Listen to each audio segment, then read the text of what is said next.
Ready. ওকে, আসসালামু আলাইকুম। আজকে আরেকটা ফ্যাক্টরিতে আসলাম। এটা একটা টিন শেড। তো মজার ব্যাপার হচ্ছে যে এইখানে মোটামুটি 400 থেকে 500 কিলোমিটার মতো স্যারের হচ্ছে একটা প্ল্যান ছিল।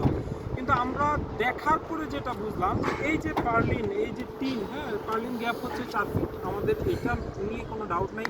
পার্লিন নিচে হচ্ছে বাংলা পার্লিন 1.5 বাই 1.5, 2 বাই 2।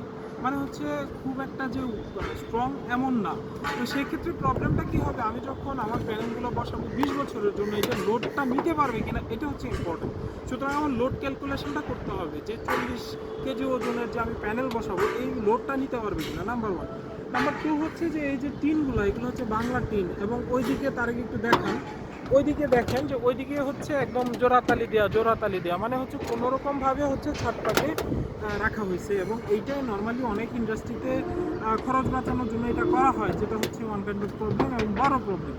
তো এইগুলো আমরা অ্যানালাইসিস করলাম, এটা মাপলাম, এটা অলরেডি 172 ফিট, ওই শেডটা হচ্ছে 182 ফিট লেন্থে, দৈর্ঘ্যের কথা বলতেছে, এবং প্রস্থে হচ্ছে 40-80 ফিট, আর এইটা হচ্ছে টোটাল 58 ফিট প্রস্থে। তো দৈর্ঘ্য প্রস্থ মাপলাম। এই পাশে একটা গাছ আছে, তো গাছটা একটা অবস্ট্রাকল তৈরি করবে, এটা আমরা হচ্ছে ওনার সাথে কথা বলবো।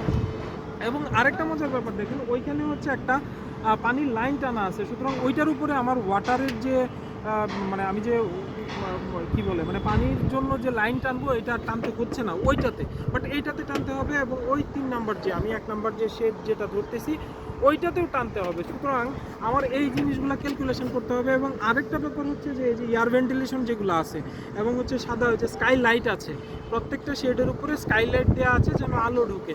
তো আমি হচ্ছে ক্লায়েন্টের সাথে আমার আলোচনা করতে হবে, স্যার আপনি কি স্কাই লাইটগুলো রাখবেন কিনা, এবং এইটা আমরা যদি প্যানেল দিয়ে ঢেকে দিই তাহলে কোনো প্রবলেম আছে কিনা। কারণ হচ্ছে স্কাই লাইট রেখে যদি আমি আবার ডিজাইন করে মাঝখানে ছাড়তে হবে, সেক্ষেত্রে আমার স্ট্রাকচার অন্যভাবে ডিজাইন করতে হবে, এবং ফুল প্যানেল বসানোটাও ঠিক অন্যভাবে আমার চিন্তা ভাবনা করতে হবে। তো আজকে এনভায়রনমেন্টটা মিষ্টি একটা এনভায়রনমেন্ট বলবো, যে প্রচুর বৃষ্টি হবে হয়তো কিছুক্ষণ পরে, মেঘলা আকাশ, তো প্রচুর বাতাস আসছে, খুব একটা কষ্ট হচ্ছে না। তারপরেও টিনের উপরে বারবার উঠতে হচ্ছে, নামতে হচ্ছে, এবং নিচে যায় হচ্ছে সাবস্টেশন রুম দেখবো, এখানে জেনারেটর আছে, ইনভার্টার কোথায় বসাবো, কোথায় প্লেসমেন্ট হবে, এই নানান বিষয়গুলো ক্যালকুলেশন করার পরে আমরা হচ্ছে আসলে ফাইনালি ডিজাইনের দিকে যাইতে পারবো। তো আসলে নতুন নতুন ফ্যাক্টরিতে যাওয়ার পরে নতুন নতুন এক্সপিরিয়েন্স হয়, এবং ওই এক্সপিরিয়েন্স অনুযায়ী হচ্ছে আমাদেরকে ডিসাইড করতে হয়, আমরা সিদ্ধান্ত নিই যে আসলে এখন কি করণীয়, কি করতে হবে, এবং সেই অনুযায়ী হচ্ছে আমি ক্লায়েন্টের সাথে কথা বলি।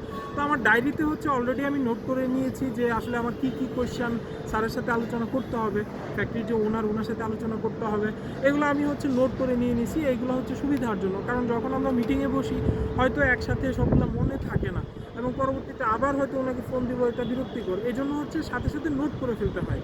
এবং এইটা হচ্ছে সাইট ভিজিটের একটা ইউনিক একটা বলতে পারেন, যে এইভাবে আমি কাজটা করি আর কি। আমার যে কোয়েশ্চেন আসে সেটা আমি নোট করি, তারপর আমি ডিসকাস করি।